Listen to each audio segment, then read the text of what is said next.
Isto não era filme, era uma febre que incendiava as telas e diluía a fronteira entre a realidade e o sonho.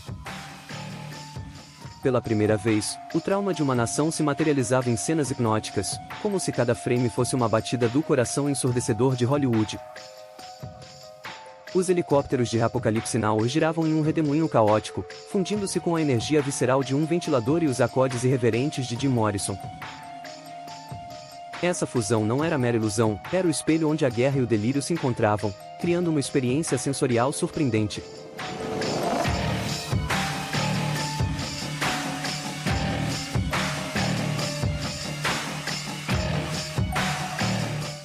Num passado não muito distante, o Vietnã invadiu as salas de estar dos americanos com sua crua violência. Os televisores contavam histórias de conflitos e desesperos, as ruas, marcadas por protestos e desilusões, testemunhavam uma mudança irreversível na alma coletiva. Foi nesse cenário de ruptura que os cineastas mergulharam na ferida aberta da nação, dissecando a dor e a confusão que emergiam do conflito. Eles se perguntavam, como se pode transformar um terror tão palpável em uma narrativa quase surreal? Em Apocalipse Now, Francis Ford Coppola não apenas registrou a guerra, ele a reinventou.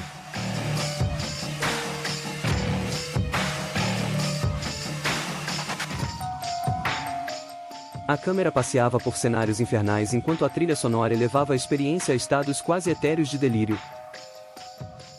Coppola guiava o espectador por uma jornada ao centro da loucura, onde o poder e a desordem se misturavam numa dança macabra.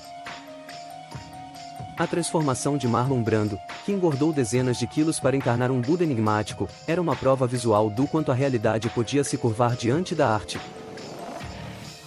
Cada cena era uma autópsia da sanidade perdida, uma meditação sobre os efeitos corrosivos da guerra na psique humana. Avançando para Platon, Oliver Stone trouxe um retrato ainda mais cru e fragmentado do conflito.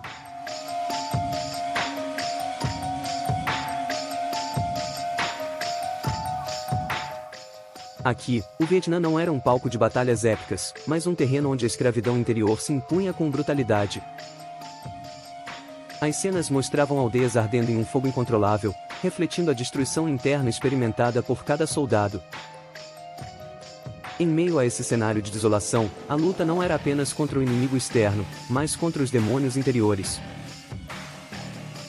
Barnes e Elias representavam duas metades de uma mesma insanidade, uma dualidade que indicava que, no campo de batalha, não se lutava simplesmente por ideais, mas pela própria alma do ser humano. Cada explosão, cada grito, acentuava a mensagem: o verdadeiro horror da guerra reside nos conflitos internos que perpetuam o sofrimento muito além dos combates. Em É Nascido para Matar, Stanley Kubrick levou o teste da desumanização ao extremo.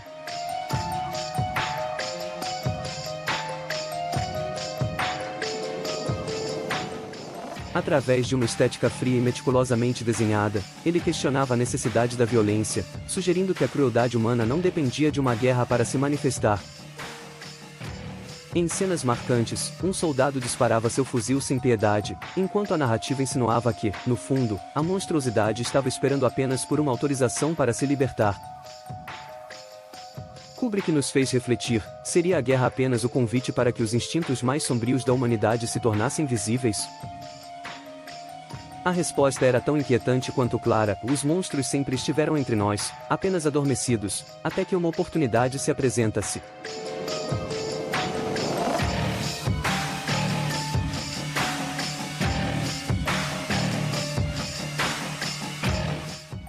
Esses filmes não eram simples entretenimentos, eram exegeses sobre o horror coletivo. Através deles, a nação americana se viu obrigada a encarar seus medos e a reconhecer que o verdadeiro campo de batalha estava na mente. Cada imagem perturbadora, cada narrativa fragmentada, era um convite para mergulhar mais fundo na psique de um povo traumatizado.